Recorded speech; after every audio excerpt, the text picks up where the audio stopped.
لم يكن الذين كفروا من أهل الكتاب والمشركين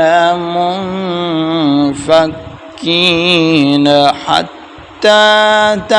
تأتيهم البينة